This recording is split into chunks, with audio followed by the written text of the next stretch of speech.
Udah, nggak usah ke masjid, di rumah aja, di rumah. Ngapain ke masjid ya kan? Penting nggak penting, tonton aja dulu. Siapa tahu ada yang penting.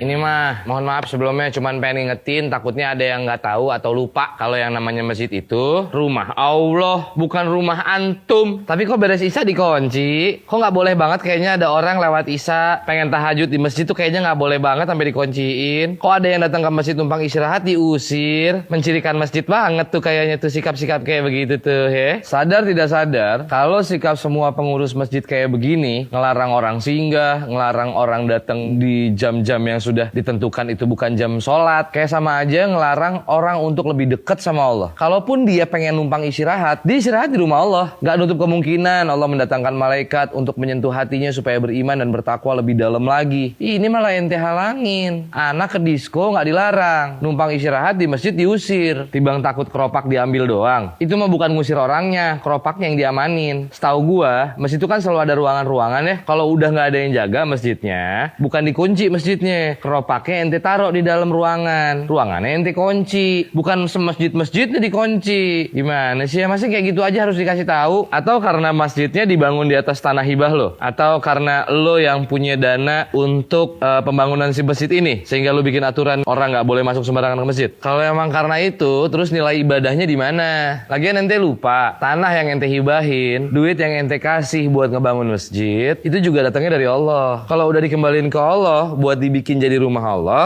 jangan mempersulit orang-orang buat dekat sama Allah. Mendingan buat masjid-masjid yang masih pada ukak nih, alias kaku. Contoh deh, sekarang mulai bermunculan nih masjid-masjid yang di dalamnya ada tempat makannya, bisa jadi rumah singgah, bisa jadi tempat di mana orang bersilaturahim. Ini rumah Allah, yang punya Allah. Lihat dalam aturan yang Allah bikin, apa yang dilarang dilakukan dalam masjid. Yang nggak dilarang, jangan sok-sok ngelarang. Jangan ngambil porsinya Allah. Ini kan rumah Allah, kenapa ente yang ngatur-ngatur? Oke? Jadikan masjid adalah rumah paling nyaman dan paling aman buat siapapun, terutama buat orang-orang Islam, buat saudara-saudara kita yang seiman. Karena dengan mereka datang ke masjid, insya Allah mereka lebih dekat sama Allah. Kalau mereka lebih dekat sama Allah, insya Allah akan lebih mudah Allah merangkul mereka. Oke?